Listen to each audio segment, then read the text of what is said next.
Hello दोस्तों, मैं Atlanta से डॉक्टर राकेश शाह बोल रहा हूँ। और आज जो यूके की कोरोना वायरस की नई स्ट्रेन जो मीडिया में आप सुन रहे हैं, उसको लेके पूरी दुनिया में हलचल मची हुई है, तो उसके बारे में थोड़ा प्रैक्टिकल और थियोरिटिकल क्वेश्चन को एड्रेस करने जा रहा हूँ जो आपको बहुत काम आएंगे। प्रैक्टिकल क्वेश्चन जैसे कि ये दवाई काम करेगी या वैक्सीन काम करेगी अभी जो नई स्ट्रेन है उस पर, या फिर जो आरटीपीसीआर टेस्ट है वो फिर काम करेंगे कि नहीं करेंगे। थियोरिटिकल क्वेश्चन जैसे कि ये म्यूटेशन क्या है, कैसे होता है, ये चलता ही रहेगा, वो सारे क्वेश्चन। फिर कि हमारी ज़िंदगी ऐसे ही रहेगी कि मास्क पहनना पड़ेगा, कितना पहनना पड़ेगा, वो थोड़ा मैं एड्रेस करने जा रहा हूँ। लेकिन उसके पहले ये समझना बहुत ज़रूरी है कि कोरोना वायरस कैसे काम करता है, ताकि आपको क्लियर समझ में आ जाए।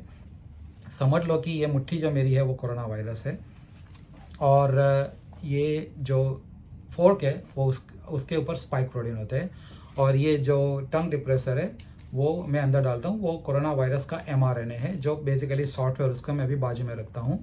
तो होता क्या है कि कोरोना वायरस का जो हमारे शरीर में जब जाता है, तो ये हमारे शरीर का जो लंग का सेल्स होते हैं, निमोसाइट्स टाइप 2 और 1, तो उस पर जाके ऐसे वो चिपक जाता है।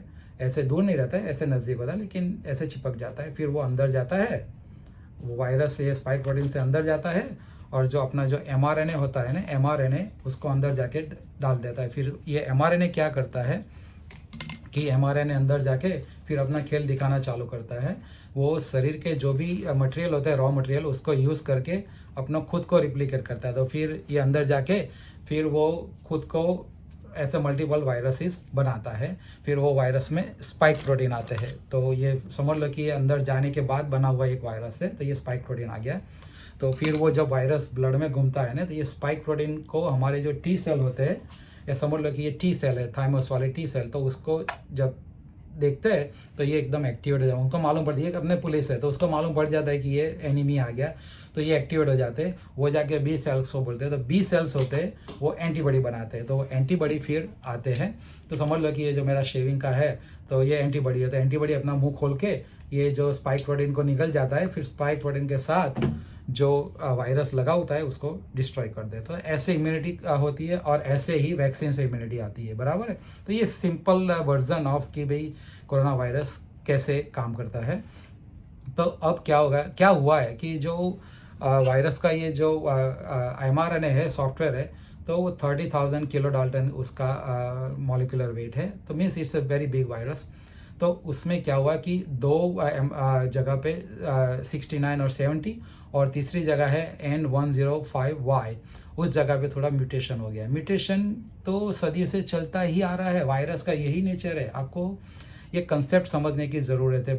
दो इम्पोर्टेंट कंसेप्ट है कि दुनिया में जो भी बायोलॉजिकल स्पीसीज है, ये ह्यूमन हो या एनिमल हो या वायरस हो या बैक्टीरिया, सबके दो ही गोल होते हैं। फर्स्ट गोल होता है सर्वाइवल, और दूसरा गोल होता है प्रोपेगेट, कि उनकी स्पीसीज को कैसे आगे बढ़ाना, बराबर है। तो ये जो कोरोना वायरस अगर आया है या लाया गया है, उसकी डिबेट में हम नहीं पढ़ने वाले हैं, लेकिन अभी है।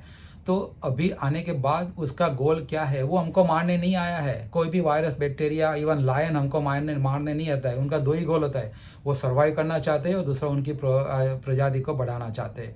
तो वायरस का भी वही गोल है।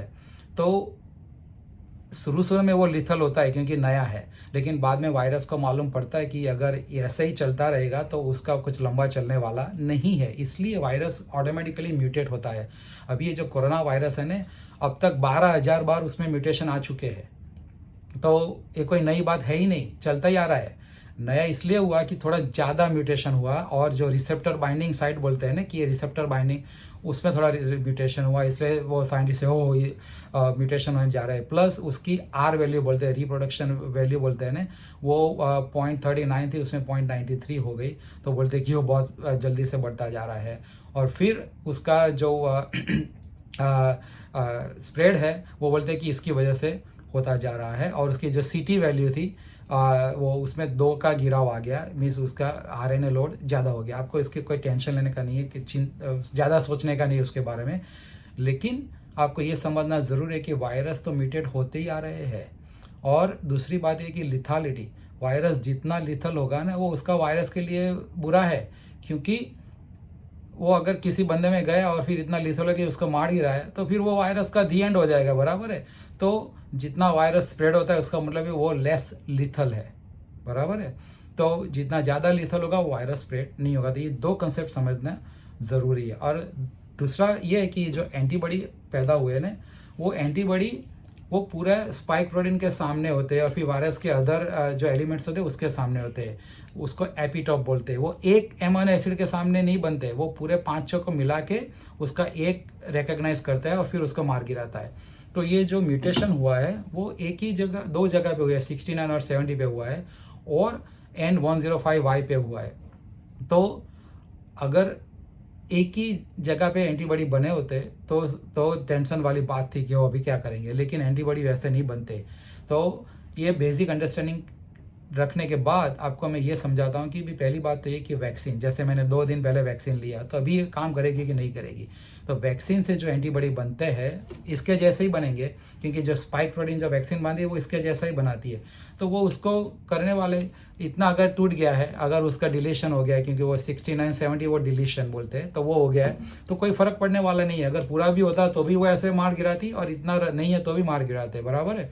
अगर थोड़ा चेंज हो गया, बराबर है, कि भाई ऐसा था उसकी जगह लेटेस्ट से कि भाई ऐसा हो गया, तो भी वो उसको मार गिराएंगे, क्योंकि एंटीबॉडी तो पूरे के उसके स्पाइक प्रोटीन के सामने था, बराबर है। तो वैक्सीन काम करेगी। फिर है कि जो दवाई थी पहले कि भाई आप मोनोक्लोनल एंटीबॉडीज़ देते थे, वो काम करेगा कि नहीं करेगा। अगर मोनोक्लोनल एंटीबॉडीज़ सिर्फ इसके सामने ही थे तो काम नहीं करेंगे, लेकिन मोनोक्लोनल एंटीबॉडी सबके सामने होते हैं तो वो भी काम करेंगे। सबके सामने मीन्स पूरी वायरस के सामने, स्पेसिफिक डोमेन के सामने होते हैं, लेकिन एक एमिनो एसिड के सामने नहीं होते, वो एपिटॉप के सामने होते हैं, बराबर है। तो मोनोक्लोनल एंटीबॉडी भी काम करने वाले हैं, unless it has to specific for 69 and 70, तो वो काम नहीं करेंगे। और बात आती है RT-PCR टेस्ट की। तो अगर स्पाइक प्रोटीन डिटेक्ट करता है RT-PCR, बराबर है, तो उसमें वो एक जगह को डिटेक्ट नहीं करता है, मिनिमम 3 जगह को डिटेक्ट करने का होता है। तो अगर आपका RT-PCR ओनली एक जगह को डिटेक्ट करने वाला था तो वो पहले से ही बोगस है, फालतू है। तो आपको RT-PCR ऐसा होना चाहिए कि जो 3 डोमेन को डिटेक्ट करते हैं। अभी ये UK वालों का देख लो कि ये जो स्ट्रेन है ना, पहली बात तो ये कि ये नई स्ट्रेन है ही नहीं।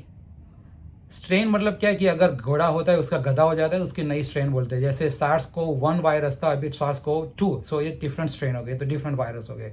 लेकिन ये स्ट्रेन नई नहीं है, सिर्फ म्यूटेशन है, तो उसको वेरिएंट बोलते हैं, बराबर है। तो ये भी जानना जरूरी, क्योंकि मीडिया वाले नई स्ट्रेन ऐसा बताएंगे, स्ट्रेन नई नहीं है, सिर्फ वेरिएंट है। तो वेरिएंट तो होता ही है, पहले से होता रहा है।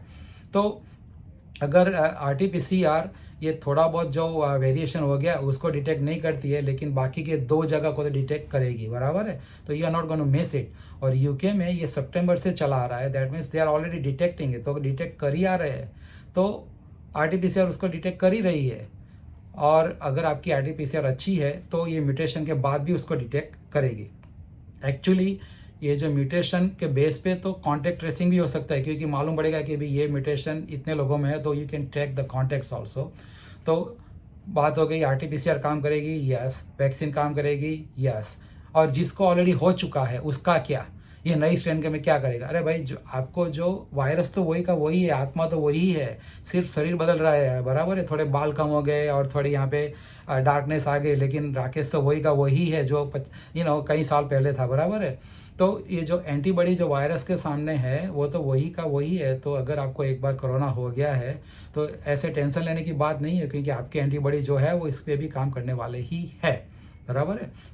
और आपकी जिंदगी देखो, ये स्ट्रेन है अभी मेरे ख्याल से UK तक सीमित है ही नहीं, सब जगह पहुंच गई होगी, लेकिन कोई फ़र्क पड़ने वाला नहीं है, क्योंकि अभी कुछ महीने पहले फ्रांस में फरवरी 2020 में फ्रांस में म्यूटेशन हुआ था, फिर यूरोप में दूसरी जगह पे म्यूटेशन हुआ था, साउथ अफ्रीका में मिंक्स एनिमल में हुआ था।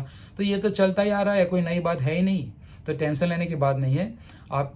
और तुम्हारी ज़िंदगी में कोई फ़र्क पड़ने वाला है नहीं, क्योंकि पहले भी आप हाथ धोते थे, अभी हाथ धोना है, पहले भी मास्क पहनते अभी मास्क पहनना है, सोशल डिस्टेंसिंग रहते वो रखना है। तो ज़िंदगी में कोई फ़र्क पड़ने वाला है नहीं, दवाई में कुछ फ़र्क पड़ने वाला है नहीं, वैक्सीन वही रहने वाली है, तो फिर टेंशन लेने की क्या बात है, बराबर है। तो ये जस्ट शॉर्ट में है। अगर किसी को मेडिकली समझना है तो मुझे पर्सनली कॉल कर सकते हैं, मेरा नंबर अभी स्क्रीन पे आ जाएगा।